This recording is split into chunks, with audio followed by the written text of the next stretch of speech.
Hello, everybody. I think we should be live now. How is everyone doing tonight? Haven't done a live stream in a little bit.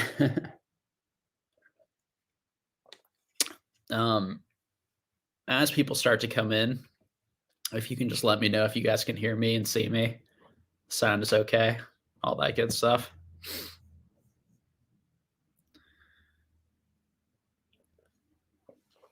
See some familiar names. Yeah, just let me know if you can hear me, guys. See Justin. Nice to see you. Appreciate you. Boondock Games. Good to see you as well. Cameron, it's a pleasure. Jake from Palatown, nice to see you. And Jeremy. Basic, good to see you. Mexican Hipster, Shyless Jack. Very nice to see all of you. I hope everyone is having a good night so far.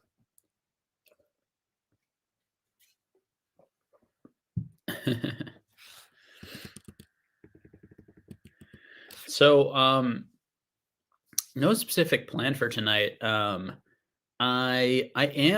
do want to set up a camera so that I can start like looking at cards more on the streams and maybe going through specific cards, talking about specific cards, doing a little bit more, going into my collection, hanging out with people, looking at cards together because that's my greatest joy for sure. And I'm gonna try it to see if I enjoy it, and if you guys enjoy that type of thing, could be a fun way to hang out. But I'm still struggling to get that camera set up. Um, I bought some cords that should have worked, but they didn't for some reason. So I'm gonna have to troubleshoot that and figure out exactly why. Got vintage Pokemon Hunter and Mertz and Apples. Anthony Lopez. Good to see you all. Anthony says I look like the guy from Boy Meets World a little bit. I got the little bit more of the curly hair. That when my hair gets like wet, it gets like more curly. um so for tonight, I can certainly talk about sort of what's on my mind in the hobby. I can talk to you guys a little bit about. I did sort of a very deep dive this month into a bunch of data, lots and lots of data, yeah, thousands of data points, just to kind of get a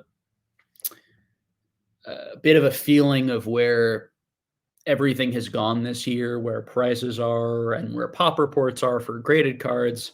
And we can certainly get into that a little bit um, tonight and talk a little bit about the market. Can also talk about any other topics that are on people's minds. Just hang out. If people do have questions or topics or anything, feel free to put in the chat, and I'll just kind of take them one at a time, like how we usually do. Um, so we can definitely go into data. Um, and I can give you guys sort of my overall take on where we're at, and I can talk about what I'm doing and what I continue to do, which is pretty consistent. I really think like it's just so important to and the longer you do anything, kind of the more ups and downs you see in it, and the psychology of it and of everyone and of the market is so fascinating, and people's opinions are so interesting, and how much they can shift and change from 1 month, one week, one data point to the next. And I think at the end of the day, it's just like I like doing this as much as I did at the very beginning of when I started collecting. And it's amazing to have something that I just really enjoy doing, which is hunting. I just love learning about new cards, hunting down cards, the excitement of like the market and speculating and wondering if it's going to go up, and like that is still at the heart and the core of everything for me. And I think around that, it's just about like trying to be patient and consistent, um, and not uh, um, don't give into sort of panic or anxiety or sort of fear or greed or any too strong emotion, and just sort of just be consistent and just be grateful and enjoy the process and the whole experience. I think it's such a privilege and a to be able to be in this hobby and to collect these items that are fun and enjoyable. It's such an escape and a privilege, and I get a lot of joy out of it and pleasure and continue to. So I'm very grateful for that, and I think that that's just very important. I think to have at the core as you're analyzing markets and trying to figure out sort of your next move or where you're going to go next, which is also part of the joy. Um, but yeah, so we can definitely get into the data. But let me jump into. I did see some questions here starting. um, so Pokédex has an open-ended question. What's on your mind for Pokemon? So I'll start there. Um, Definitely the stuff I was just talking about is super in my mind. Just loving collecting. Um, uh, what else is on my mind as far as the market? I think that it continues to be a good time to buy, to sell, um, depending on your specific circumstances out there. I think a year and a half ago to 2 years ago, it was a really good time to be selling sort of into that hype and that sort of intensity. I think that hype and that intensity has really dramatically shifted and changed the Pokemon market. I do not think that that there's the same sort of stonking upside across the board, um, in sort of that I think could like hit at any moment that I felt like we had before the boom. And and and that's why I don't think that there is as much of sort of a rush now. I think that before the boom, I felt a sort of sense of there are very few of some of these cards, and they seem kind of like unbelievably affordable when a guy with 100,000 or $1 million could come in and wipe out like every single vintage card. It was like it felt like at those prices, it was a market where um there was more of a chance that you could just be that like someone could come in or a group of people come in and just like dramatically shift and change the prices. And I just think it's much harder to do that now. I think the hobby is much larger. There are more and more sets and product being printed all of the time, and there's a lot of other card games and TCGs coming out too. And I think all of that, you know, although there is so much more demand and interest, there's also so much more supply, kind of across the board, and the prices of things are so much higher that I just don't think that there is as much. I personally don't feel as much of a like I need to be buying all the time and I need to like make huge, moves. And now occasionally there are items and there are things that are very rare or grades that are very rare where I think it becomes a little bit more of like, maybe now is the time to buy that sort of thing.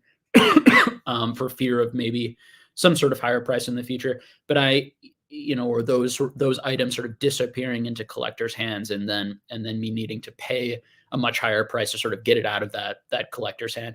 It's generally speaking much cheaper to buy from a flipper or someone who's really looking to resell and needs to constantly churn than a collector who has no financial need to sell and has a personal sort of connection with their card.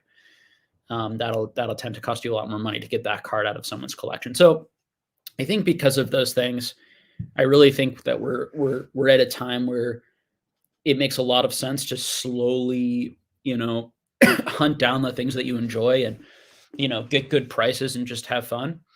And I also think it makes sense, depending again on your current financial situation, to be selling because I don't, some items because I don't think that particularly if they're not, super rare, and you need the money for something in your life, or or a different card, or you're not enjoying, what you own or what you have as much. I think they're we're in a good sort of steady-ish place, and I really think we've been there for a whole year.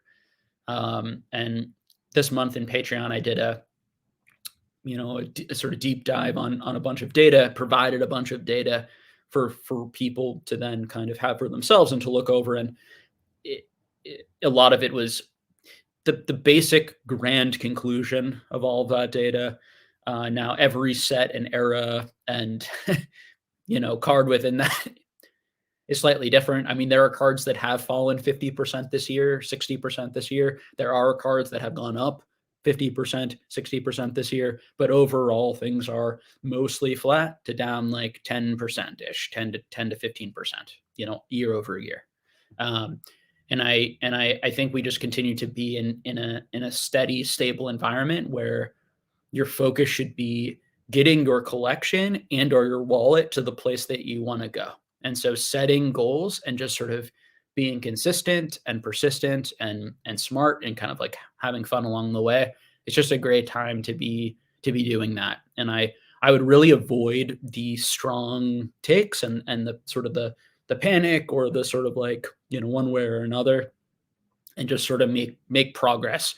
And everyone out there is on their own path in this hobby. There are people who are looking to build large collections. There are people who are looking to sort of make money.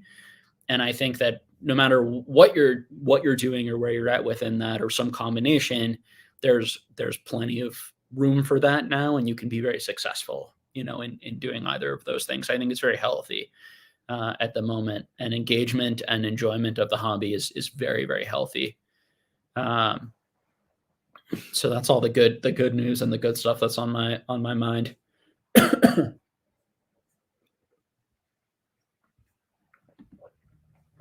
What do I think about the Magic 30th anniversary? So, um,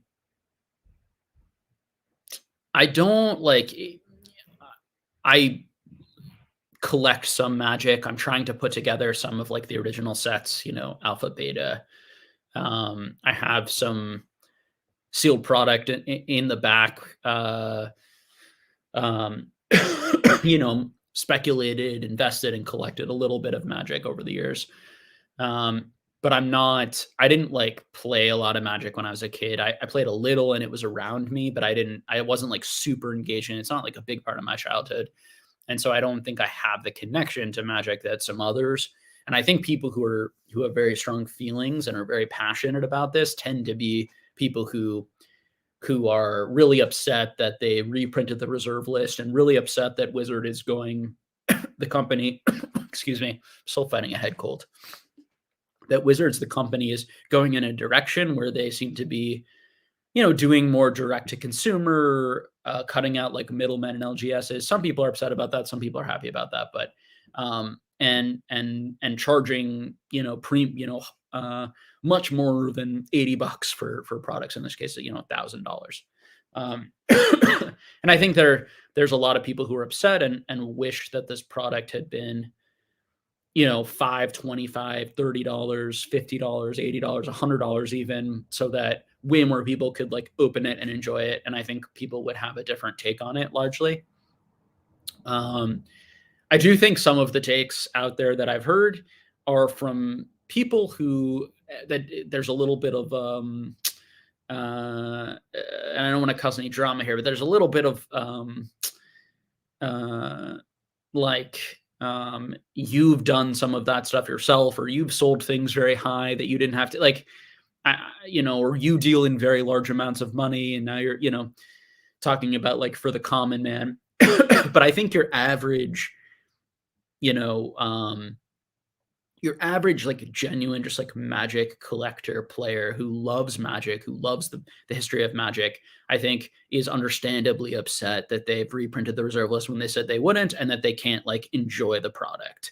You know, this whole like it's the end of Magic narrative, when like this is like an extremely important thing or Magic dies, is to me, just very alarmist. And when I talk about like don't panic or don't overreact to things, that would be an example of like this is not going to be that big of a deal. Like I think people will forget about this quickly, and it won't be that big of a deal. Could I be wrong about that? It's possible. I think there's a narrative out there that if this was successful, Wizards would do a lot more of this. I don't know if that's true or if this was just something that they wanted to do for like the 30th.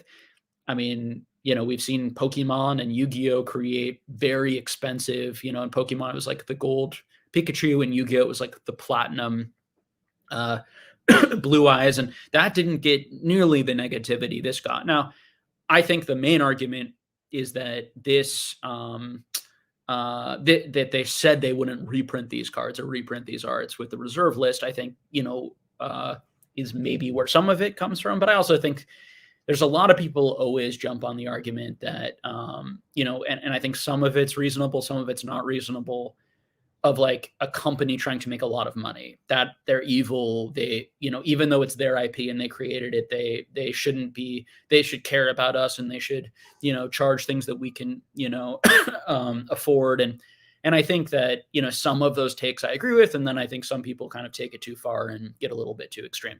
This is not food and water, and there's plenty of products that aren't this that are affordable in Magic that people can still like keep buying and playing Magic.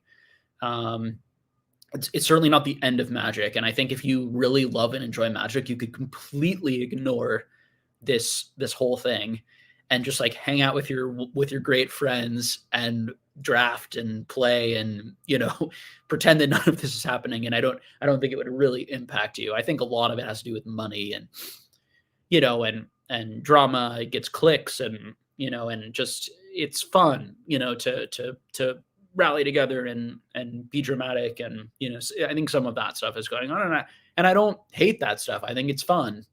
I also like, I just wouldn't be, don't worry so much, like don't take it too seriously. That would be my overall take.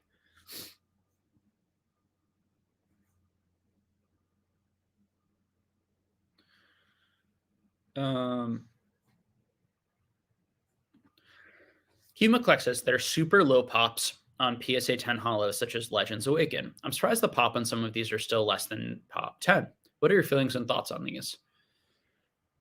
Yeah. These it's some combination of the sets were not printed a lot. They never had any value, so people didn't like when these boxes were opened back in the day, like people weren't grading the regular hollows at all. Stores weren't grading the regular hollows. The only reason part of the reason we have as many level X's as possible graded is because actually back in the day, the level X's they were very cheap still, but they were like in PSA 9, they would go for like 12 to 15. And like, if you got a PSA 10, they would go for like 50 to 100 to 200 in some cases. And so some places did do like mass box openings and did grade those hits. Some of them, like some of the nicer ones, to get the 10s and to try and make some extra profit, like Card Rush Inc. back in the day. So those got filled out a little more. There was just nothing for these regular hollows. So these regular hollows, I think there are some for sure sitting in binders. I also think the condition's not great on them often. And people played with some of these cards. The value wasn't great. So it's not like people like put them in top loaders. People put them in binders. People may have sleeved them, may not have sleeved them, may have just put them loose. And, I think there's some attrition. Would I expect them to stay this low? No. I think there are a number of people starting to grade more of these, but a lot of the ones I'm seeing coming back are like PSA 8s and PSA 7s and PSA 9s and, occasional PSA 10s. I think that it's not a gold star situation where I think really the majority of like minty gold stars that are going to be graded have probably been graded. There are going to be people out there who just don't, there are going to be lots of people out there who don't like grading and have a collection and have like some minty cards in their binders that could get 9s and 10s. Those just probably never will or won't for a very long time unless they get bored and want to sell them or something. So, putting those types of things aside, people who do like grading and or want to sell them or flip them, I just don't think there's a lot of that stuff out there. I think there's more of this.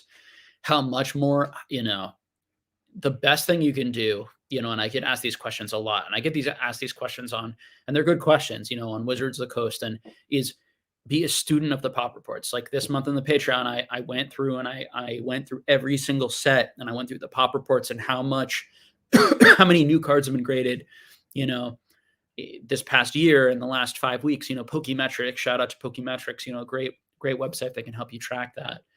And that's really the best you can do. And just try to be, up to date on that. And if all of a sudden it starts to shoot up, you'll be one of the first ones to realize that and know that, because most people are not checking that and are not super engaged. But yeah, I do think the prices, I was talking to a friend of mine, about this. Some of the prices that I'm hearing for various PSA 10s from this era, from Diamond and Pearl, and then into Black and White, people are paying $500, $1,000, even $1,500. I heard on one card, for these extremely low pop just regular hollows of cards. Certainly seems like not something I would be investing in at those prices, but I think a lot of people who are buying them are collectors who just really love that. That's their only option. They have the money. I don't fully know what's motivating it. But at those prices, it's like, well, that doesn't seem undervalued instinctually to me, particularly when you can, and that people do seem to be paying up a lot for the low pops. Now, if people were paying like I bought some of those cards a couple of years ago in like PWCC auctions for $30 in PSA 10 or $25 in PSA 10. And back then, those prices, I felt like, these are pop 2, 3, 4. And even if the price on these ever goes to 200, 300, I thought maybe the pop reports would definitely, relatively explode and get up to maybe 100 PSA 10s or 150 PSA 10s in the next 5-10 years, and I still think that's possible, although the data, they're going up so slow, it seems unlikely given the difficulty. Just there's not a lot of supply and the difficulty to actually grade. So maybe 100, 150, $200 for a number of these cards would seem more. And then the more popular Pokemon, maybe 400, 500 would seem more like reasonable in my view. But everyone has their own, way of estimating prices and trying to figure out, and has their own personal opinions. And part of it too is, did you grow up in that era? Did you collect in that era? Do you have some nostalgia and connection to that era? I personally don't. I really am a big fan of that era. I love, the Pokemon that were, released in Gen 4 and Gen 5. But I'm not, I didn't like actually collect those specific cards as a kid or something, or so I don't like need them in my collection like maybe some other people feel that they do. I get much more excited,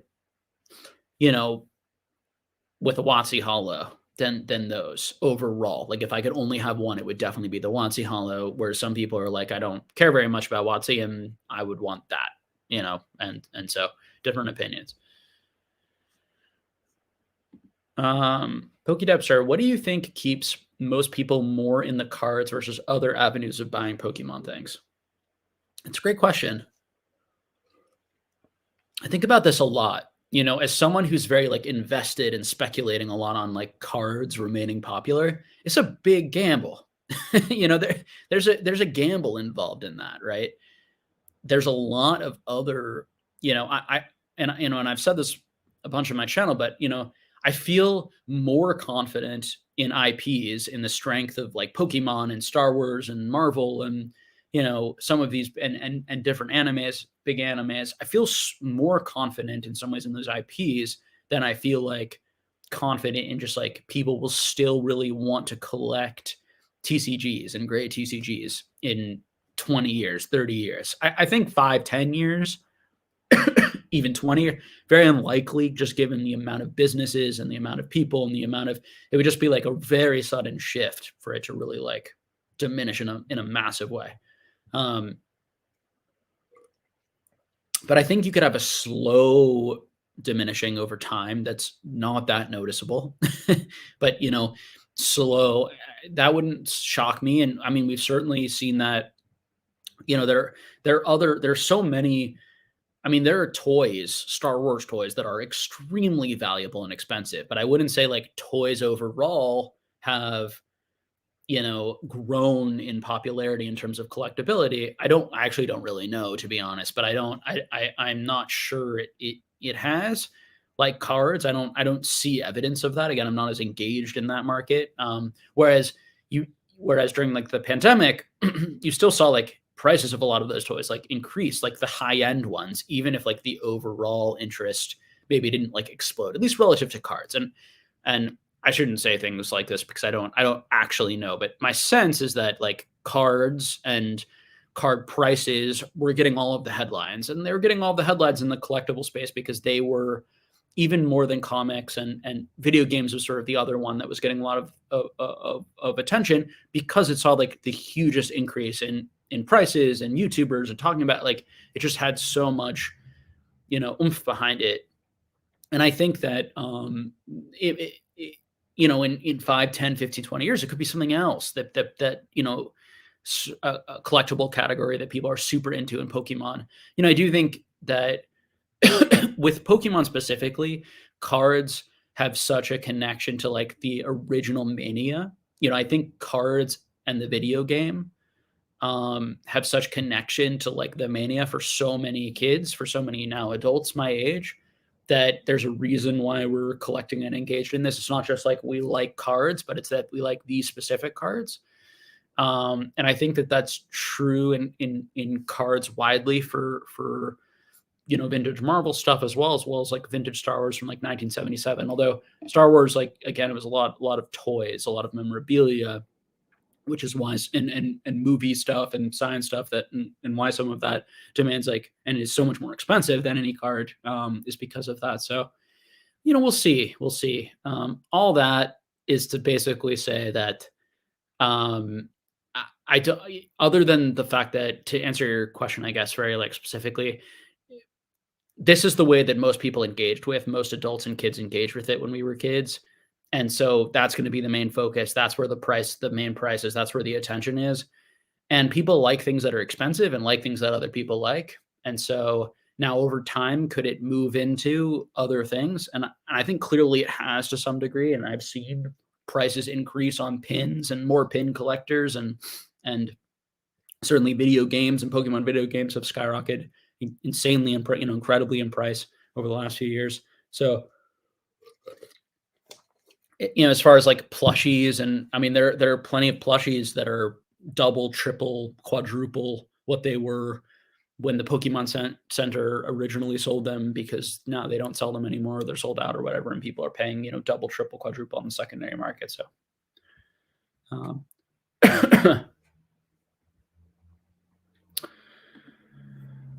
what's the biggest thing you bought back in this market that you sold into, the hype of 2021? The biggest thing. Um,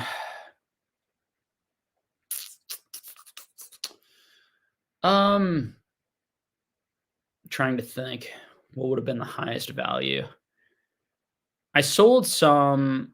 Um, I didn't sell. So, like, the highest value stuff was around 7 to 10,000. I did sell, like, a few. A lot of it was like I sold, like, some base set Charizards at some very high prices. Um, I sold some crystals and some gold stars between 5 and 10,000 that are now 2 to 3,000, 4,000, that type of thing. Um, I did not sell any trophy cards, or, like, any of my most expensive PSA cards or my lowest pop ones. I sold some level X's, like PSA 10 level X's. I sold some Top Zone cards, some PSA 10 Top Zone cards for thousands.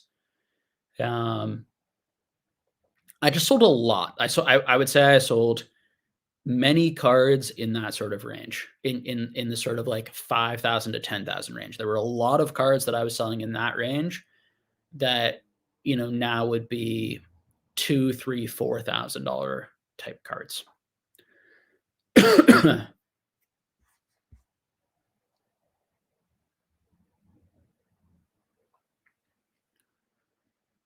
um, I just told all the other PokeTubers that you were live and to show some respect and to end their live and tune in. Thank you, Anthony. Very unnecessary, but appreciate the support. And I'm sure I'm a big supporter of those other YouTubers that you were talking about. So no need for them to end their streams, but appreciate it.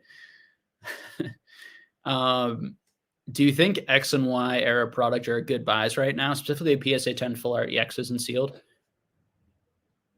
Mm. So,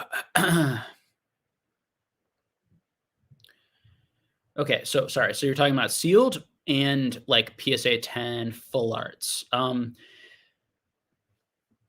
There's a lot of different sets and a lot of different full arts, and I don't know off the top of my head like prices of everything.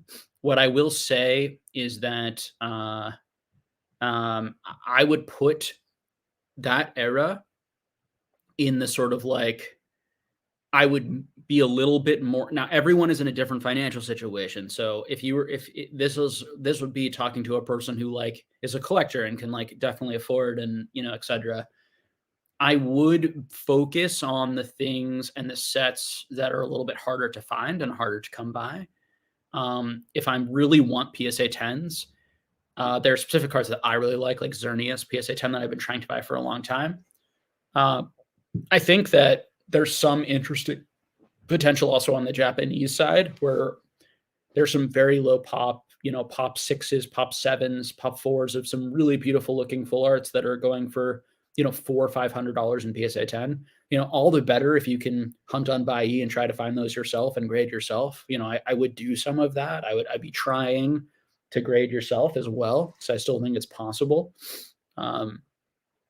Just takes time and effort and engagement, but that's like the fun, right? But I also think that, at $300, $400, $500 for some of these cards, like that's, as a collector, I see a lot of value in that. It's a great card. Beautiful, some beautiful arts and beautiful cards. Do I think it's like not noticed and extremely undervalued? No, but I also don't think it's an area that's like way overvalued or that has way too much attention. So I would, slowly pick things up in auction.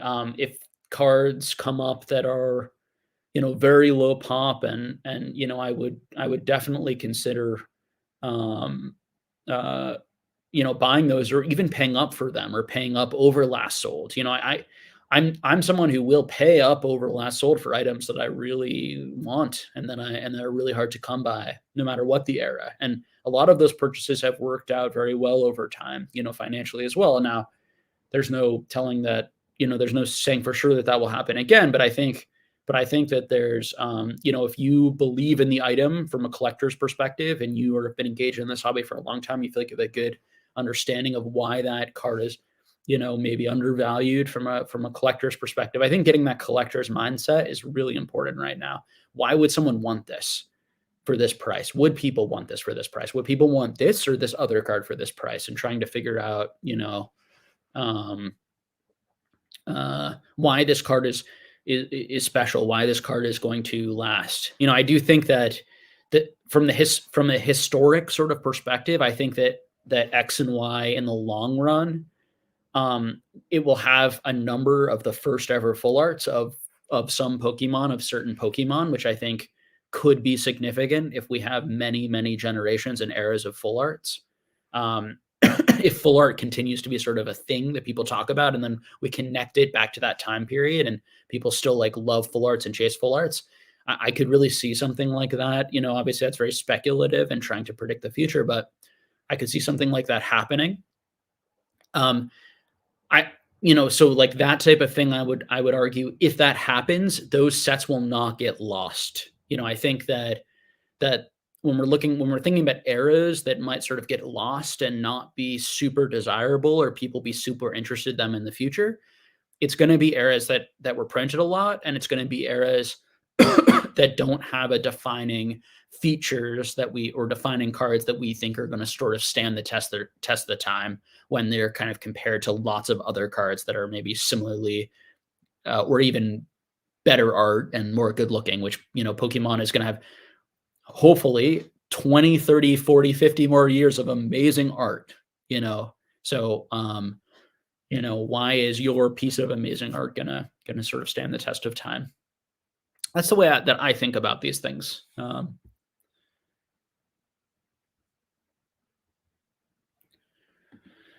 What's the best way to promote a small channel? Well, this is a pretty good way to promote your small channel. Go go take a look at Foul Belly Gengar.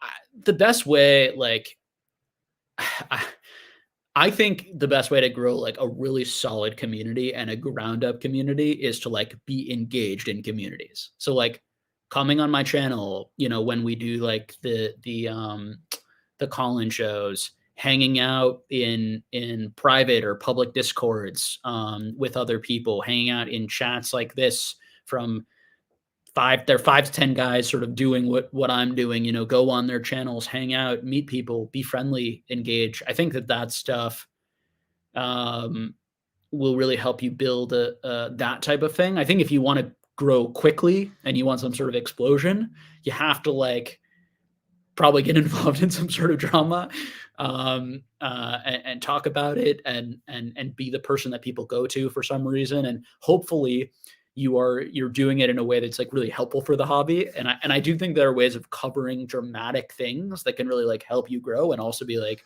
super helpful for the hobby. I also think there's ways to just like, you're just trying to like create a bunch of toxicity and to promote yourself and like, you become sort of obsessed with growth and consistent growth, and that can motivate you.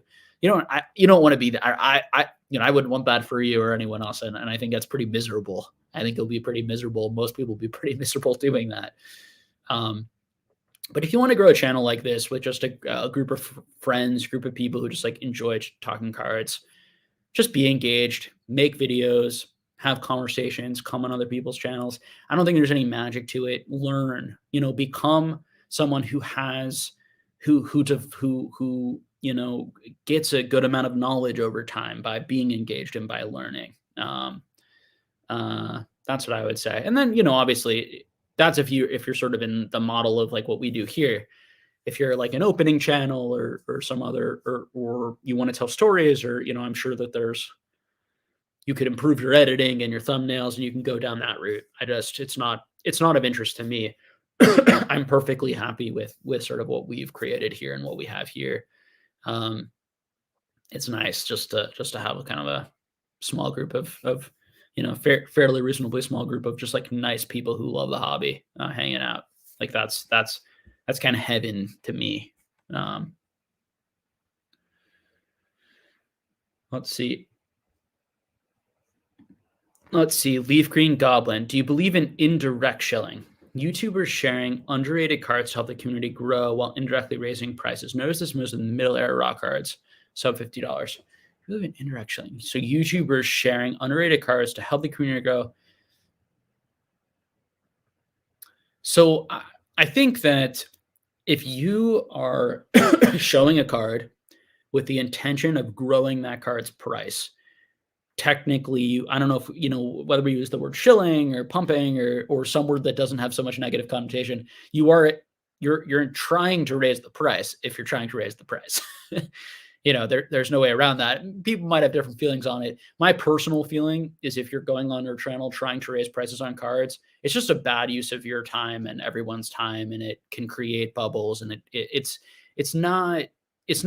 I think it's much more healthy to try to, talk about what the card is and show the card and then let people, encourage people to sort of think for themselves and just like have fun and collect what they love. Like that creates like a much better environment, that type of stuff.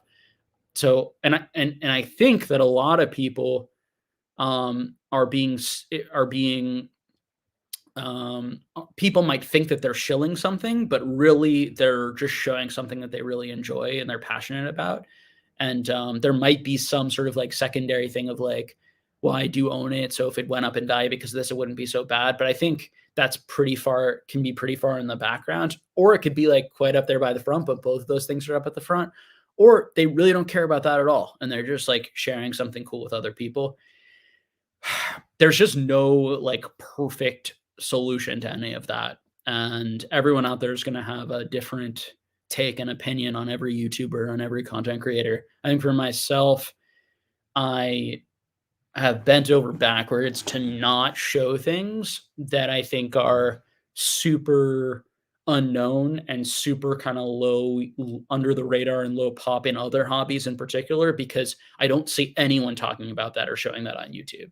Whereas like having more general conversations about like Wizards of the Coast and original intent, we actually like to the few thousand people that watch this channel, I don't think has any significant impact, particularly when I'm very focused on, talking about like what this card is, and I'm careful not to really try to not push people uh, too often, sort of in one way or another. Although of course I might, and that is unavoidable if you're going to share opinion. When you share your opinion, you run the risk of people agreeing with you and listening to your opinion, and then taking an action somewhat based off your opinion. And that's sort of the nature of having public conversations, I think. Um, you talk about your dad and your relationship as being an inspiration for you for collectibles. Um, oh, there might be a different part of this. Do you and let's see. Do you and him still meet and do it together? Um, We don't. Like, my dad shows me the stuff that he collects, and I show him the stuff that I collect. He visited a couple months ago, and it was the first time he visited at sort of my new apartment where I've been at for a year, and he we hung out for like 5 hours in this room and talked about life, and I showed him collectibles, and we you know had like deep, meaningful conversation about life. No, it was actually pretty. It was nice. And fun to do it surrounded by my nonsense in here. um, and he enjoyed it. This is not his type of stuff. He collects art, oil paintings, some acrylics, some watercolor, uh, and he but growing up, like, we would go to antique shows together, and we would always watch like Antiques Roadshow together, and like, so him and I have always loved the art of trying to find good deals, and art, and negotiating, and going from place to place, and trying to find like cool stuff, hidden gems, and it's fun to share that with him, and it probably would be nice if we had a little bit more crossover interest in like what we collected. But I really appreciate the art that he collects, and really enjoy quite a bit of it. Some of it I don't like, but most of it I really do. And I think that I'm not sure he likes any of this stuff too much. Why would you if you don't? He has zero connection to Pokemon. Some of the Star Wars stuff and some of the sports stuff that I have and have showed to him, and the Mickey Mouse and the Superman, and like that stuff, he has more of a appreciation of. The war cards, he loves the war cards. I have a lot of like 1938 Hearts of War, 1950s into 60s, sort of like tops, like Civil War and other war cards, and then things from the 30s and the 40s, and even the 20s. Gum Inc. is one of my favorite card manufacturers out of Philly, and they made a lot of cool stuff. I really like the G-Men, Uncle Sam. There's a lot of like cool stuff from those eras that he kind of, he's a real history buff. Um, he really appreciates and enjoys those cards.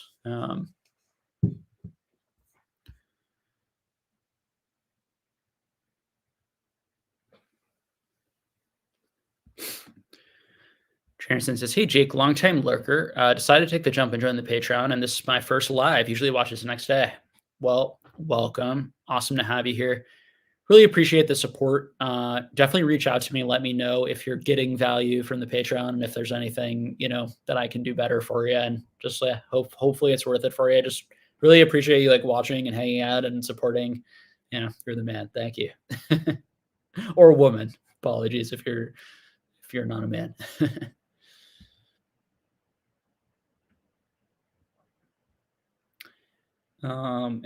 Let's see. Keep up the great work. Have you ever got a card signed from an original Pokemon artist? If so, how is your experience? I have not directly. I never went to any in-person events before the pandemic. I was always sort of like a private collector who just bought things online, and I, I'm definitely open to like getting more into signatures in the future. It was never the focus. My focus was definitely like set collecting and getting the card originally and getting the cards that I like grew up with as a kid in like the highest grades that I could afford.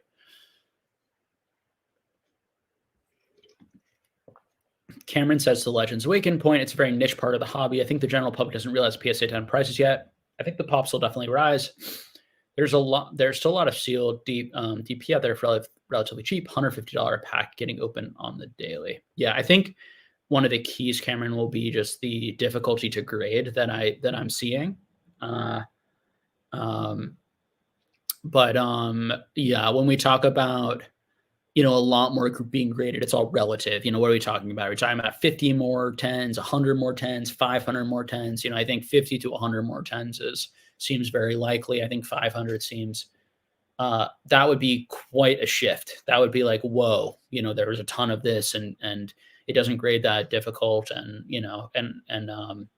but if a card's going for 1500s as a pop 6, what would it go for in a PSA 10? And if there were 50 of them, probably a lot less, probably more $200 or something, or $300 probably. So something to think about.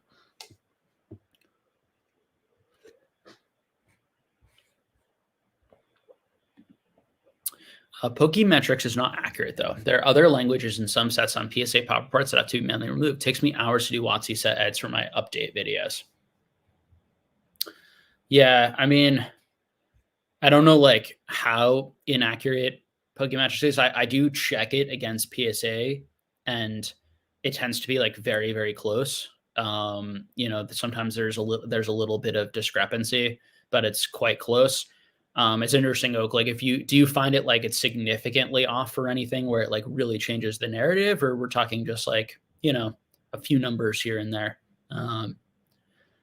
Obviously, the lower the pop, the more that it being off like that, or maybe there are some sets, and tell us so, because that's interesting. There's some sets where you feel like it's way more off for whatever reason, and you think it's due to other languages. That's interesting. That's not something I know about.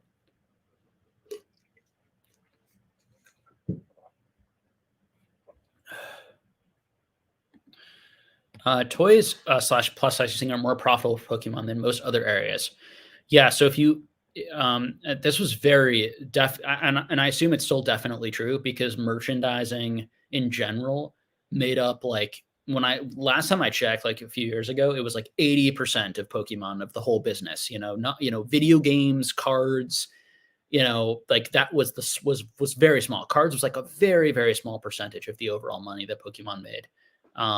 The other stuff was like massive. We're talking like 80-90%. So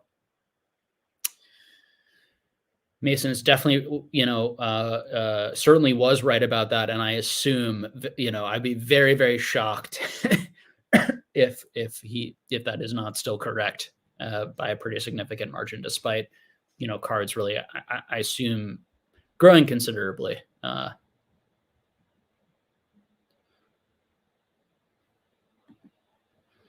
No one speaks about the other stuff. Pokemon makes more money on plushes than, oh yeah, for sure. Love to come on the channel, talk about someday. Yeah, I mean, definitely you should jump into like particularly one of the call-in shows, but we can do that. It's not my passion talking about that stuff, but I'd be happy to give you a platform to talk about it. I also like would encourage you to start a channel or um, or appear, maybe find other people who like are really passionate about that and talk about it more. I have like a number of the plushes and the toys and I do like them, but I'm not like super passionate about like the market and like what's going on with them. I just think they're like cute and cool and fun to have in the background.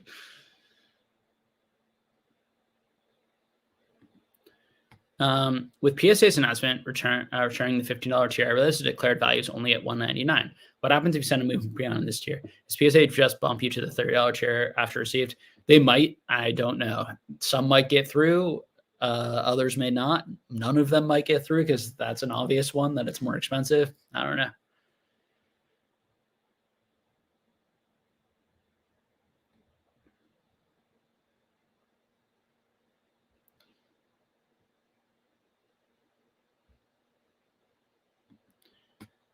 Legend of Luke says, Jake, thoughts on Star Wars sketch cards long term? I think they're cool. However, what concerns me about them is that they're one of ones that only one person gets to enjoy. Seems to take away from the community aspect of multiple people getting to own slash enjoy a card together.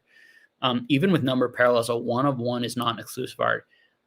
Definitely. I think that some of them become a little bit more collectible, the sketches, because they're made by the same artist and are very similar in the same style. And so, although you and I might own, there might be slight differences in the ones that you and I own. We may own, one that feels very similar to one another and very similar to a number of them out there. So there are people who kind of go after certain artists and certain sketches, and I think that provides a little bit of community around that artist. But for sure, it's not the same as things that are paralleled, where you can own a base version all the way up to, provides a base version which is very, very affordable, to an out of 99, and out of 50, and out of 25, and out of 10, out of 5, out of 1, whatever, 101, and it basically being, the same art with variations on either the hollow pattern or the color. I tend to, it's rare that like I go after sketches, whereas I really like completing sets and I like the parallels. The sketch really has to like hit me, significantly. And there are just lots of cool sketches out there. AP Sports says, come for the drama, stay for the giveaways. Boom. Yeah. Giveaways are the best way to grow for sure. 100%. If you subscribe to this channel and you leave a comment below, I'm going to give you something, immediate growth. Like that's going to be massive.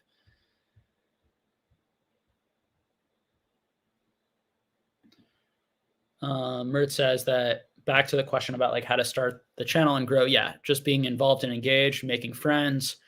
I think probably Mertz like coming to Denver was like big for you, just meeting some of us in person. Now I know like exactly who you are. I feel much closer to you, than I did before that, even just seeing your name online, because I've like met you in person and you're a great dude. And like we talked and hung out, then I had you on the channel. Sometimes people ask me to come on the channel and it's like, I would love to, I do want to be inclusive and bring people on, but like, if I've never like hung out with you in person and I'm not sure it's going to be like, I'm not sure what that dynamic is going to be. I'm going to be like less likely to just bring, someone out of nowhere kind of on the channel. Whereas if I meet you at a convention and you're just like, smart, cool, caring guy, I'd be happy to have you on. I don't care, zero care about your status in the hobby or the size of you or your channel or anything. I just want to talk to people that are just kind, engaged, like interesting, if you were that type, please, reach out, come hang out, come to shows. There's going to be lots of them. They'll have lots of opportunity.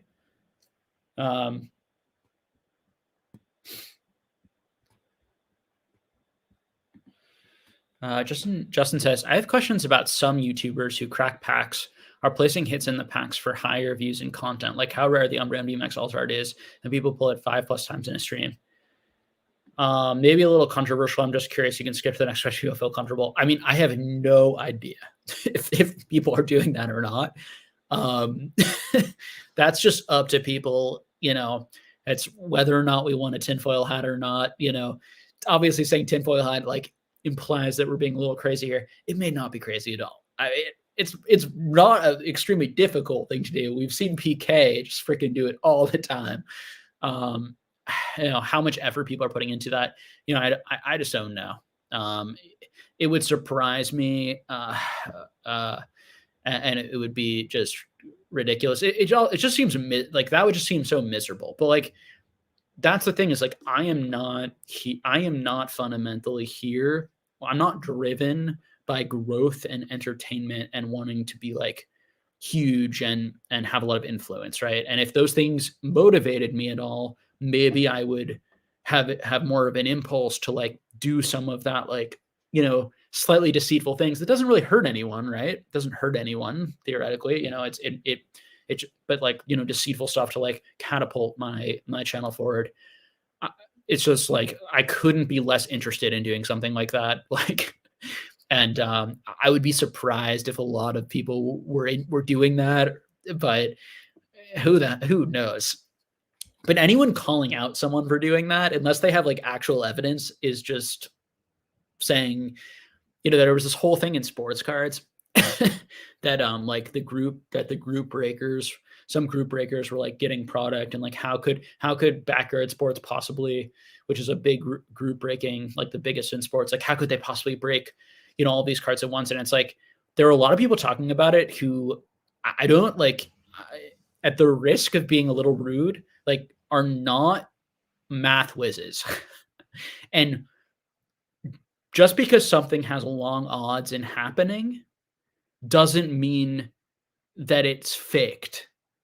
Like people have a very strange conception, or some people have a very strange conception and don't really understand probability and how probability works and functions. Now, I did hear some news that like it's that in the sports card hobby, I don't know the exact details, but that the case is that there are some products where like you can map it out and like there's some sort of label on the product that allows you to like know if like the kaboom is going to be in it, the big hit is going to be in it. Putting that aside, I mean, that it sounds like that's legit. It sounds like that's true. I don't really know. I haven't inspected it myself, whatever.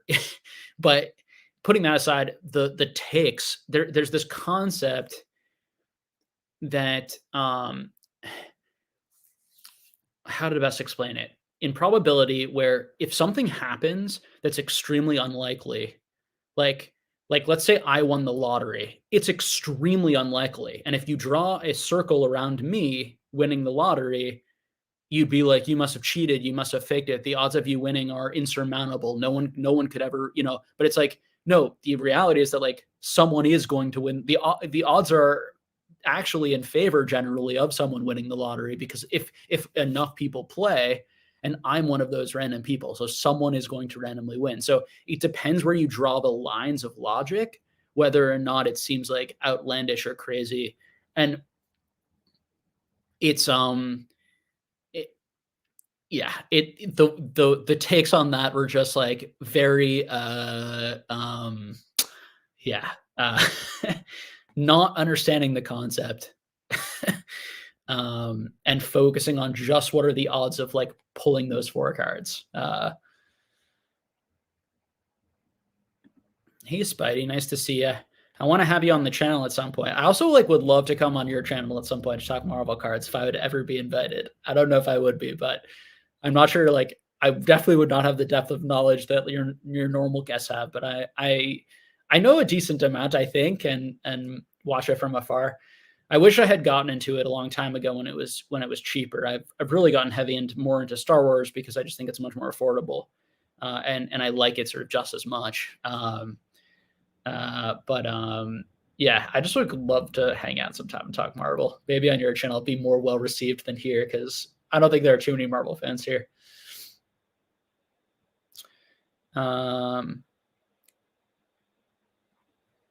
Big fan of your channels, Betty. It's just like it seems like a really great group of people, and you guys are doing great work over there, just creating community. I really want to work to getting like more of the Marvel community and the Star Wars community and the Pokemon community like I think we all have a lot in common. I do know that there are gonna be people who are, like, very into Marvel and very into Star Wars who, like, have no connection with Pokemon because they didn't grow up with it, they're maybe a little bit older, or they just, for whatever reason, didn't grow up with it, even if they're the same age as me, and so there's gonna be some, there for some people, it's gonna be like, "I don't care at all, and I just have 0 interest," but I think I think that there's quite a bit of crossover, and I think there are quite a bit of people who love cards and love a lot of these IPs, and I think, like, having more, like, events and live shows that are pop culture cards and connecting with a bunch of influencers sort of who are, sort of at the front of creating those communities in the different cards, like, coming together, trying to maybe make some events together, or show up at some events together, could create something really nice.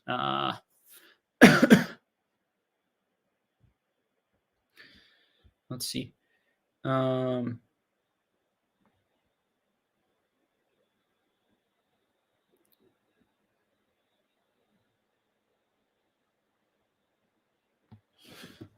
let's see what we got here.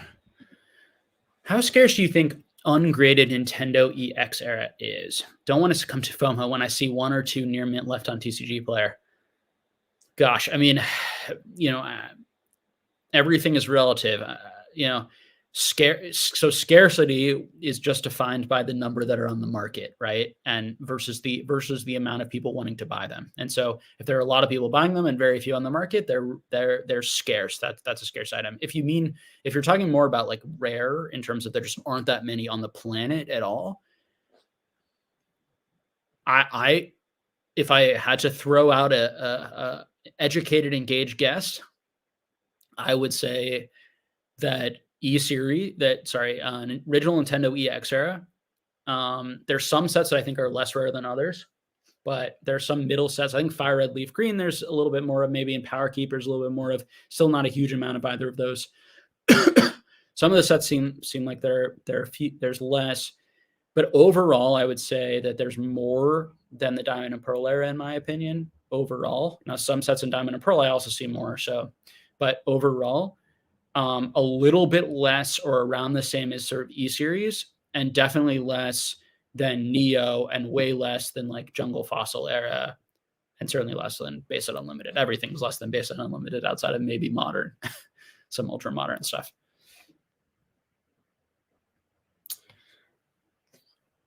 So there's no, I can't answer it for you. It's like you might buy those last few, and then someone has a bunch of them and they just keep listing them. Obviously, when you talk about near mint, there's going to be a lot more near mint copies than there are going to be like 9s and 10s, particularly like Troll and Toad, or TCG Player. Like, I meant TCG Player near mint can be a range. You can easily get some 5s and 6s in near mint, from my experience, up to 7s and 8s.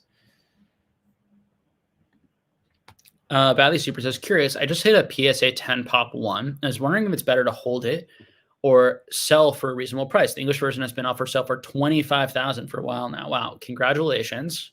Must be a pretty big card.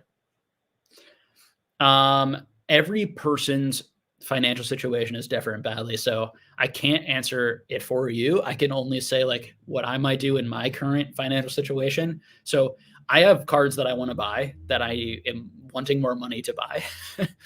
So if I hit something like this or had something like this, it depends how much I like the card, depends how much I want the card for my personal collection. But if I don't really want the card for my personal collection, and I would be fairly happy with a PSA 9, or I think that more PSA 10s are going to be graded, I would probably start by listing it at a reasonably high amount on eBay.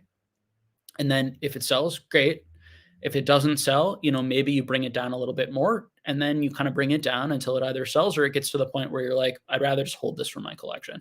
That's what I generally would do. But again, every person's financial situation and collecting situation is going to be different.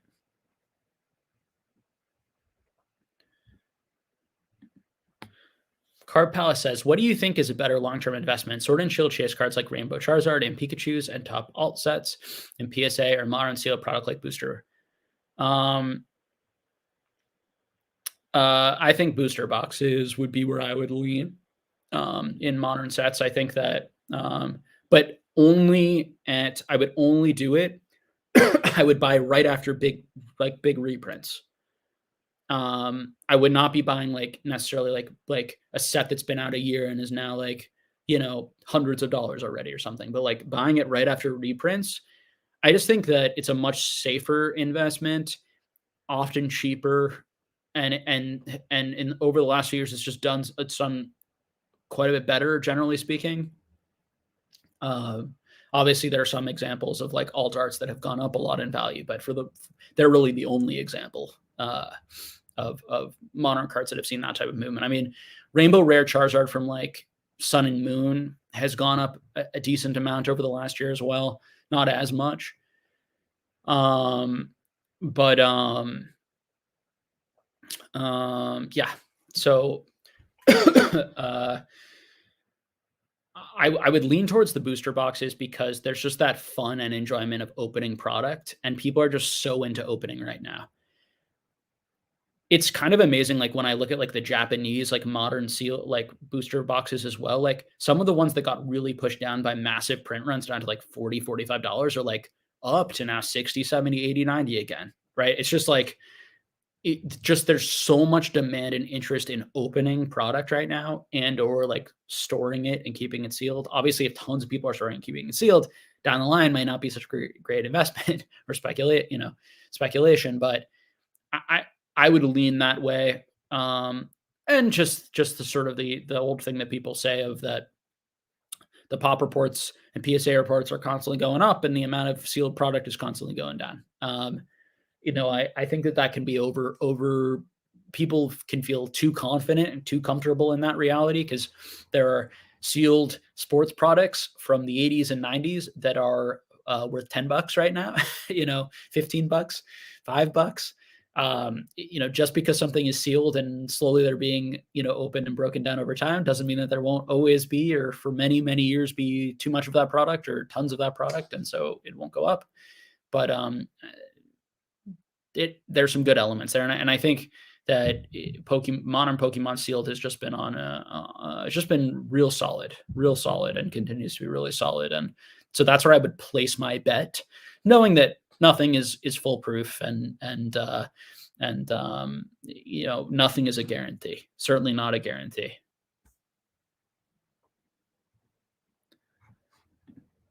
Don't get me started on the bad marathon.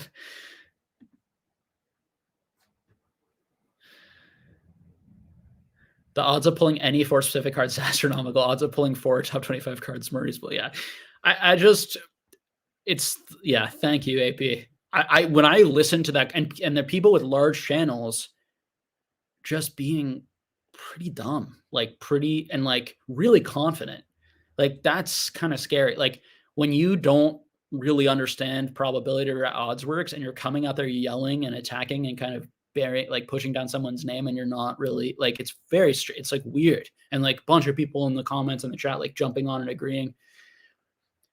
In general, like we need to be careful as human beings to have very strong takes on stuff and to call people out as scammers. A lot of people calling people out of scammers are wrong and are jumping the gun and are being kind of stupid and loud. I'm just going to say it. There's a lot of people calling people out as scammers, and now is 10, 15, 20% of what they're calling out probably, very, correct? Sure. Absolutely. And it's good that they're doing that part, but the rest of it's not so great, and it's unfortunate because it undermines, like, I think for people who are maybe more like, I'm always interested and open to hearing about a potentially big scam or something that is damaging to hobby, and I don't want people to get taken advantage of, and when there's lots of money on the line, there's always, people do in the financial world and the car world and whatever, like people are going to like do nasty things, and it's good to have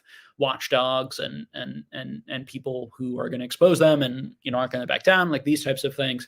But like you really undermine your credibility if you don't understand the arguments, and you jump to conclusions, and you seem to be more interested in like growing your channel or demeaning other people or, these types of things. So, um, that's my take. And Yeah, a lot of like self-righteousness. Like people are like anyone who thinks that they're above criticism or above like they're somehow some saint and they can like crap on everyone else and be the watchdog of an entire hobby like is like ridiculous, right? Like that is a hero complex and a bit of an ego trip, honestly. um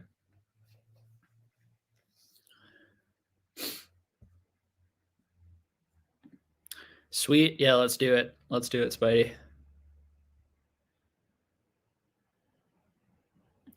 Yeah, definitely go sub to him, Oak. I think he, for me right now at least, has like the best. Like he's my go-to card community around like Marvel cards and chatting and hanging out Marvel cards. Like obviously Swami is my go-to man if I have like individual questions.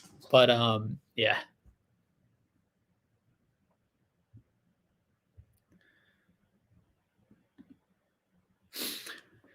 yeah, Swami's the goat. Swami's the goat of the whole hobby. Not Marvel. I just mean cards in general for me. um, I'll always be a huge fan of Swami and his channel and some of his like comedy videos as well as his serious videos. He's the best. Rob Deep says, "Hey Jake, do you think the Pokemon hobby will slow down because people tend to not continuously collect for years? Most people just stop after a while and come back later." Yeah, I think that there should like probably be sort of like a natural flow of that, right? So like people coming, people leaving to the point where it's not like you're seeing like mass exodus. Now, after a big boom and a big period when tons of people come in at the same time, will a certain percentage of those people like want to break after a year or 2 years or get a little bit bored or just or whatever and then come back later? And will you see bigger pattern, like bigger kind of monolithic pattern because of that? Sense or reason. I think that whenever you have a huge amount of people coming in at the exact same time, being exposed to the exact same content in the exact same moment, even though everyone out there is an individual, you would expect a higher percentage of those people to behave very similarly and have a little bit of like a hive mind, um, and or just react very similarly. So, will there be a certain degree of like, I hesitate to use burnout. I think it's just like overly dramatic, but just like I love this hobby and it's super fun, but like I'm spending a lot of time on this and I have other hobbies too, and I want to do those, and then maybe I'll come back to that. Like I think there's going to be, for sure, a decent amount of that.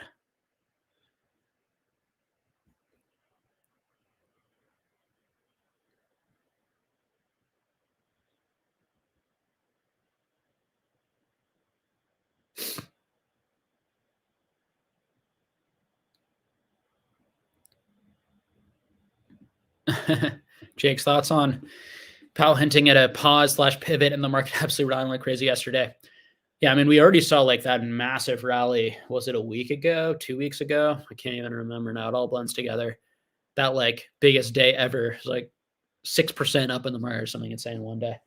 Um, definitely a large rally though yesterday and a big shift because it was down in the morning.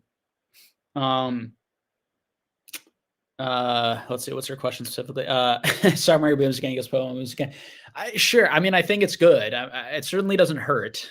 You know, who knows exactly what the what the connections and the correlations and relationships. I mean, you come here and say, actually, when the stock market goes up, it's bad for collectibles because more people are going to put their money back into stocks and be like, oh, it's safe to go there again, and so we're going to move our money out of collectibles back. It's like, I don't know. I think that your average person is not here to make money or to make large sums of money, and your average person here is to like collect something that they really enjoy and have those cards like go up in value a little or like remain around the same or just like not crash in value when they're spending tons of money on expensive collectibles, right? So I think that those people are the vast majority of the hobby, and I think that, and I include myself in that category.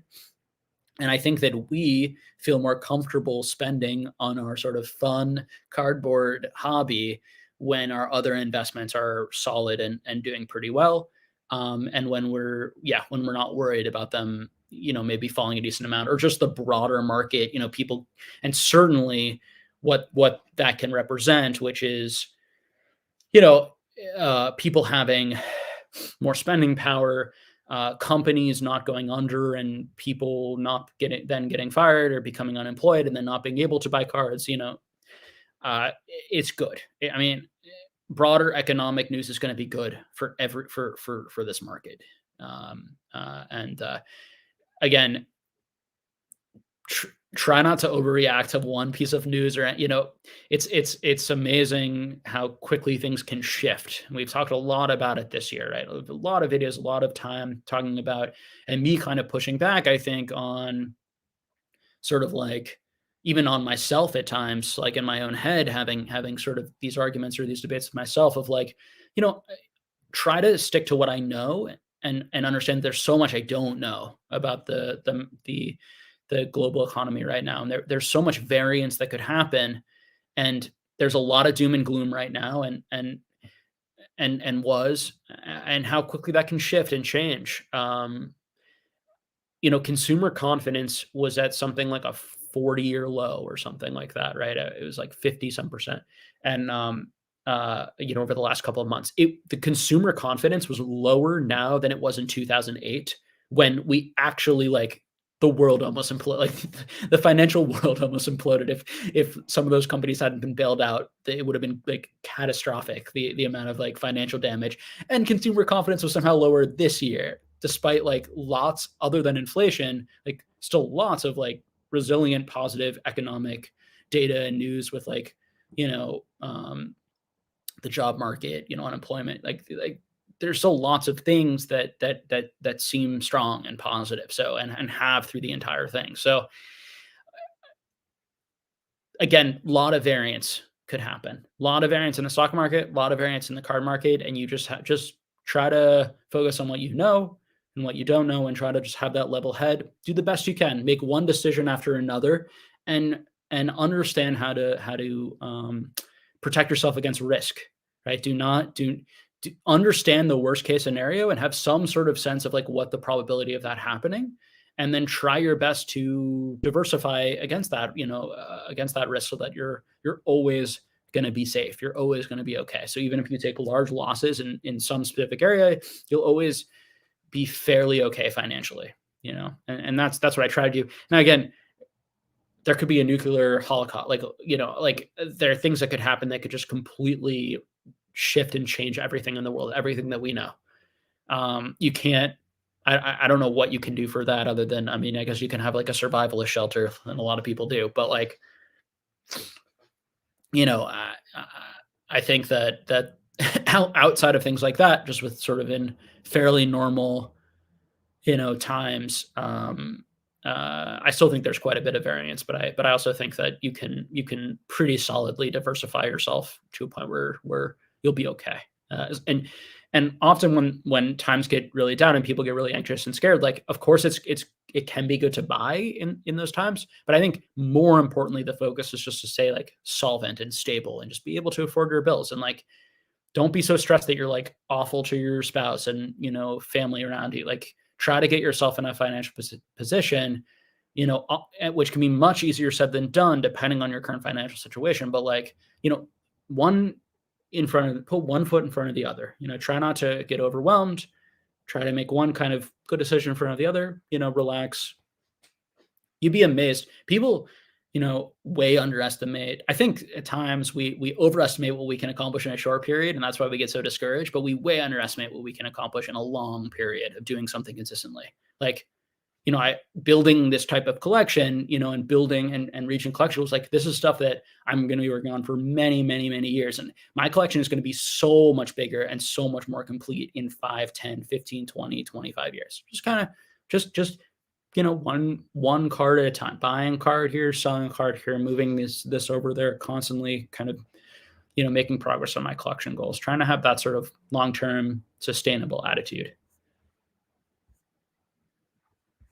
And I think that's easiest to have when you're having fun and when you're, the get rich quick stuff comes from when you're panicking and you're unhappy and you're miserable and it's like I need a quick way out and I need something to dramatically shift and that can really put you at risk. Sometimes it can work out 100%, but it can also put you at risk.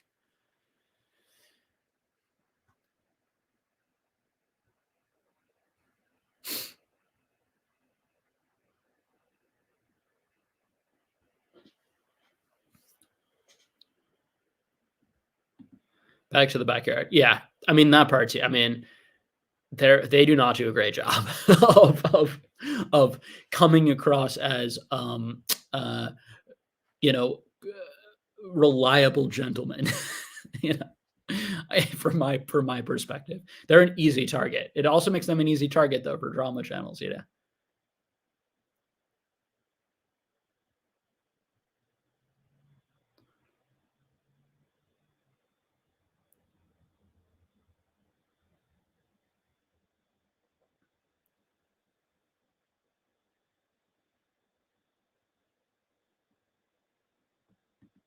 Money printers will come back much sooner than anyone thinks. I think late 2023 we go burr again and Pokemon stunks again. So like I mean my personal, again, I think there could be a wide variance, but it, as some of you guys might know, I am actually like a financial analyst now, and I'm taking a break from being a therapist for at least a little bit. I'm going to go back to it is my plan, and build kind of a small kind of part time private practice type of thing. But for now, just after the pandemic, I just wanted a break. Um, and um, so I'm doing financial analysis, and so I'm thinking about this stuff a lot, and trying to uh, immerse myself in as many arguments, debates that I can, and the data. And so, I mean, my personal take right now is something like I think that within sort of 20 to 30% kind of variance range, which is a very large variance range, there's a pretty good reasonable chance that I think the most likely thing is that sometime in 2023, first half of 2023, inflation gets back to the point where they want it to go, but the Fed does not change its policy dramatically or change rates dramatically and is going to very carefully and steadily shift policy. And so I would expect that to be a long process. So I think that some people even even with the idea, like I think some people think that like okay, well, inflation they're going to get back to the inflation numbers they want, and then they're going to just reverse policy immediately.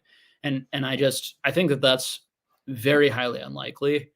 And because of that, I think that you're still going to see a somewhat up and down economy and up and down, and this would be a good thing. I think this would be a very good outcome. Sort of up and down markets, up and down everything, up and down real estate. Um, Real estate has fallen a decent amount already. Certainly some places more than others. Some high flyers, it's already fallen 17%. After going up 30% or whatever. Um, so whatever. The point just being that there's going to be quite a bit of variance. It's a vast country. There's tons of different companies. When we talk about Pokemon, when we try to like have one narrative, you can't have one narrative for the housing market. You can't have one narrative. You want to deep dive into very specific things. But that's my overall view of kind of like what the Fed is going to do. And obviously, interest rates impact the economy significantly. And if they can get interest rates and if we can, even if we just see them stabilizing and even coming down a little, which would be amazing, just to show that we're at that point, I think you're going to see, you know, a stabilization, maybe a rally, maybe just a stabilization. Though I still think the market's very expensive. I still think things are very high and hot. I'm not sure if good news is going to make the market go up way more. I think you might need great news. And again, this is my, you know, BS. This is one guy's take and engagement, but that would be my take. I think good news looks like what I'm talking about, which is sort of that middle ground, and I think that that's going to cause sort of like up and down stable market, which would be phenomenal. I mean, after the growth that we have, if have seen in all of these markets, if we can just sustain where we're at and get healthier, um, and going into then another, somewhat of some sort of bull run or up period, I mean, that would be amazing, for everyone. So we'll see. We'll see. It's far away, and a lot of negative things could happen, and that could really, change that. I mean, we've had very smart people think that there's going to be that we're going to enter into sort of a deflationary environment, and the Fed is going to reverse policy very quickly. And I listen, and I'm more sort of in the middle. Um,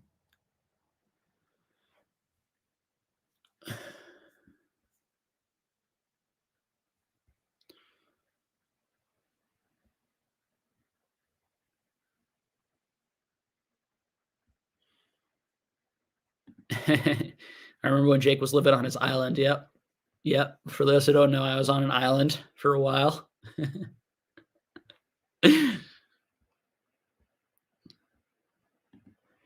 um, so I think I'm going to go for another 15, 20 minutes or so. If people do have some more questions, otherwise, probably keep it to that. Really enjoyed being back with you guys and hanging out. Real pleasure. Thank you all for showing up and hanging out with me. Really appreciate all of you guys a lot. And I, I will try to do more videos. I'm really trying to do them when I'm really in the mood for them. I've also been really sick. I'm still have this head cold, and I had a back issue for like 3 weeks. I was actually in bed for like 8 days. I couldn't move. It was kind of crazy. I had some sort of basketball injury. I still don't know exactly what happened, but and so even just like sitting in a chair and doing a live stream is just like uncomfortable. And not doing this for my living, I suppose I have the luxury to disappear, for 3 weeks, but I still feel bad about it, because not that I think I'm so important or so special, or that people need this or anything, but I still feel like it's a nice place for people to come and hang out, another nice place in the hobby, and feel like it's a positive when I can do it and sort of keep up the videos a decent amount, at least, once a week or once every other week or something. So, Ali Review says, Jake, you talked about English Diamond and Pearl earlier into the stream, and I was wondering how you feel about Japanese Diamond and Pearl Platinum era. I have a few hundred PSA 10 hollows, level X's, but unsure about the future of those. You have a few hundred PSA 10 hollows and level X's. Wow, that's a lot. That's amazing. You certainly have one of the largest collections in the world of these, for sure. Gosh, with all these questions, I always start with just like, we're all in different financial situations. And so, I don't know what situation you're in. It could be best for you to sell them. It could be best for you to definitely hold them. It's a very personal decision. I like this era. I have been selling this era though for the past year, but very slowly, and only things that I have like doubles or triples of. I'm not selling any things that I have the last one of.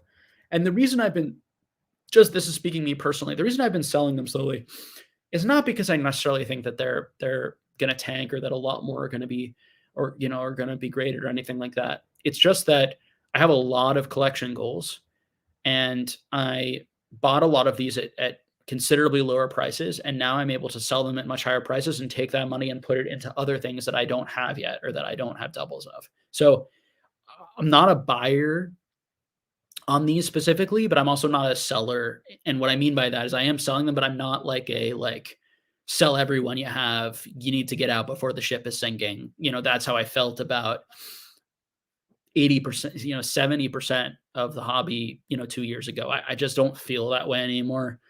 Again, I would take it back to like my first comments in this video, just like, for every person out there, there's going to be very legitimate reasons why you should be selling now. There's going to be very legitimate reasons why I think you should be buying now. And that's a great, healthy moment. and it's up to each person to sort of navigate where they're at and to have some sort of long plan. Um,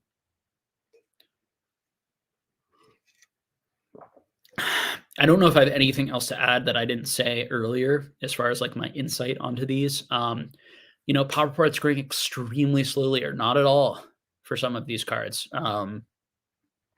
Uh, I hear people talk to me, like, I still have people reach out to me sometimes saying they have some and they're gonna grade them, and it's like, I keep looking it's been years that I've been looking out for these people. I had a guy 2 years ago tell me he had hundreds of mint versions, and where are they? I haven't seen it, so I don't know.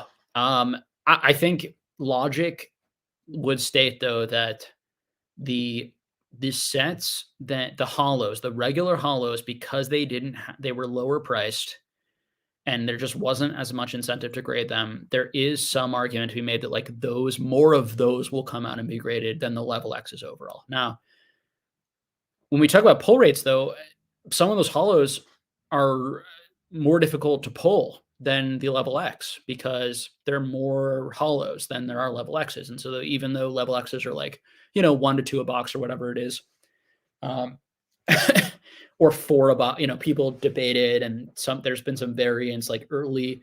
I've heard people argue that early Diamond and Pearl is like much harder to pull level X's than later. Like, and then I hear someone conflict that I just unsure, 100% sure. But if you some of those sets, and it's very similar to E series, like like each individual regular hollow is much harder to get than the crystal, from Skyridge, right? Each individual reverse hollow is much harder to get, right?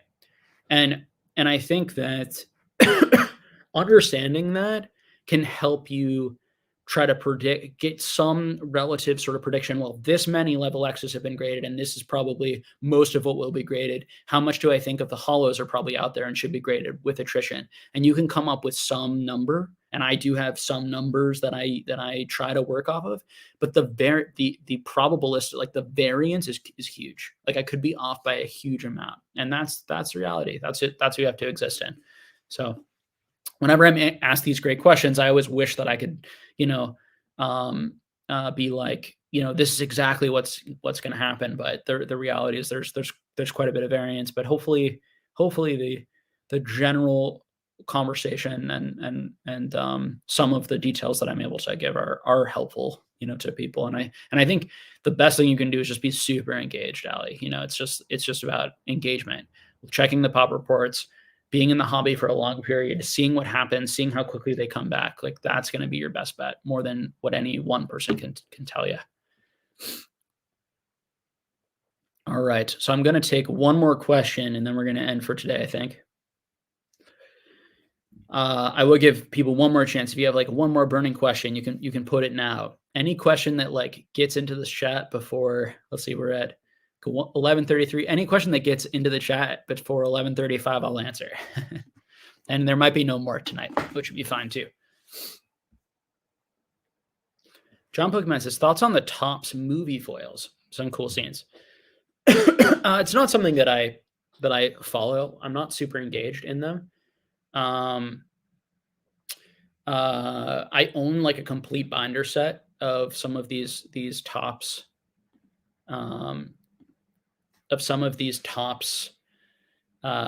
sets, and not like all in foil necessarily, but some foils. And I I don't know which specific one you're talking about here. I don't even know if I know all of the different ones or all the variations because Topps is just not my like area of deep knowledge. Yeah, we're getting some spam bots there. Luke, it's distracting me. I had to delete them. So there's a lot of cool stuff. There's so much cool stuff, and there's so much cool Japanese stuff that's very similar to that. So if you like it, go for it. But I wouldn't say it's like this dramatically underrated, undervalued, gem or something like that. But maybe you know something I don't. I think that when oftentimes, and I remember experiencing this too, Like I had significantly deeper knowledge on some areas than people who I was listening to years ago. And sometimes I would take their advice or perspective over mine, and that was a mistake. So I try to say that to people, that if you have deep knowledge in a certain area of the hobby and are tracking things and are seeing patterns, like I may not be that engaged in it, and so I'm going to miss out. I think it's not as I think it's actually, it's actually much rarer than I think for A, B, and C, D that and you see them starting to tick up and starting to disappear, and something. Um, I did that a lot with when I was when whatever I am collecting, I am like super engaged in what's going on, right? And doing that will help you.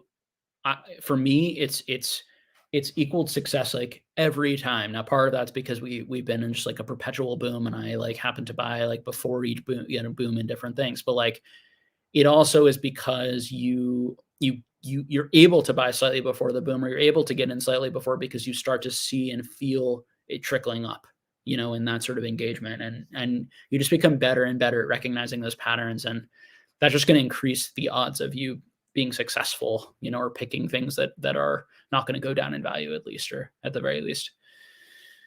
Okay, and last question. Oh no, wait, we have two more coming in. Amazing rares will always be will amazing rares always be inexpensive? I have no idea. Um, um, I think with things like amazing rares, uh, and baby shinies, um, I personally think that baby shinies have a better identity and are more likely to sort of like be a thing down the line where they make more of them, and that they become more collectible or desirable long term. I definitely don't think it's a guarantee though.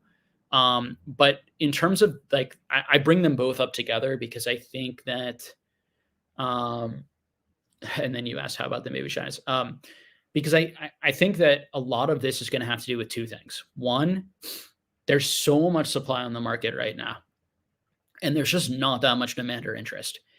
And prices have gotten so low on these things that people's I think relationship to these and the way they look at these cards has dramatically shifted. I think in the beginning, or towards the beginning, when people saw them, they were like very excited and they really liked them, in part because they were more expensive.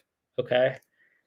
I think the alt arts are having the exact opposite thing happening, right? People are really liking them in part because they're very expensive, which then drives the price up even higher. I think that when things start to go down, the exact opposite thing happens, and that people start to go down. That then they start to question, well, do I actually like this? And then it goes down further. And then when you have something that has so much supply, also inherently, way more than alt arts, and way more in terms of, first of all, just the amount that's been opened of something like Hidden Fates or Shining Fates or Baby Shinies, Vivid Voltage um and Shining Fates for Amazing Rares. You know, the amount that's been opened, there's a lot more of that's been opened for years, particularly Hidden Fates. Just so much got opened. They printed so much, and so much got opened. Um, and the Baby Shiners were very, very easy to pull. Amazing Rares, very easy to pull. And because of that, even though there are a lot of them in terms of particularly from a set like Shining Fates, there's a ton of baby shinies. Like, to pull any one individual baby shiny is not that easy. There's still a lot of them. And when you go on and you look at the pop reports, we're talking like 600, 800, 900 graded of like, baby shinies. And that's a lot. That is a lot of each individual baby shiny at this time, given the demand and the interest. And there's 2, 3, 4, 500, uh, online available at any time when we talk about TCG Player of each one. And most of them are going to be like nines, like eights, nines, and tens. So there's just, if prices did ever go up on them, you would just like, the reason prices have crashed on those is because everyone graded them. Tons of people graded them during the hype and lost a ton of money, by the way. Now, people are buying them at like, you can buy it like 10s, like 13, 14, 15, $16, like in auction, like really low auctions. Most are selling for like 20, 25, 30, so certainly. And some are selling for like 50, 60 PSA 10 if you're selling directly to someone, or best or buy now or something. but you can get them for that low. And there's just zero money to be made in that. So no one is grading them. Very few people are grading them now.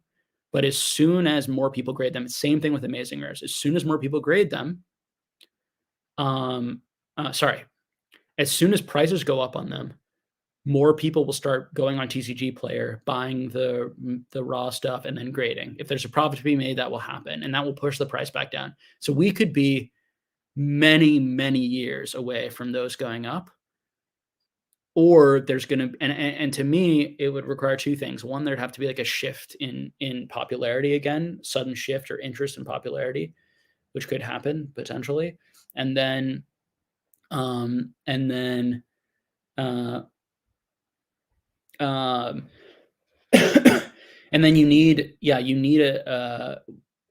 another big push to then push a lot of the supply back out on the market. Now, the one nice thing about buying baby shinies now already graded at like 12, 13, $14 in PS10, like you're getting at pretty freaking ground floor. Now, I think it could be a really long time till they go up in value, but like I don't think they're going to go much lower or lower at all, to be honest. So uh, I think that they're at around those prices. We're pretty much at the floor. Um, and um,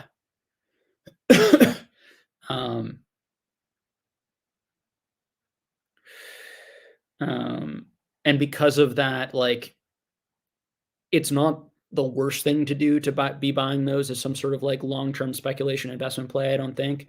I also don't think it's probably the best thing to do because the amount of time that it might take, and there's a decent chance they just like stay at around those prices for a long time. So that's what I would say. Sorry, my brain's starting to get a little tired. I'm fading towards the end there. Okay, I'm gonna end the stream now. Appreciate all of you. Thanks for hanging out. Hope you guys enjoyed it tonight.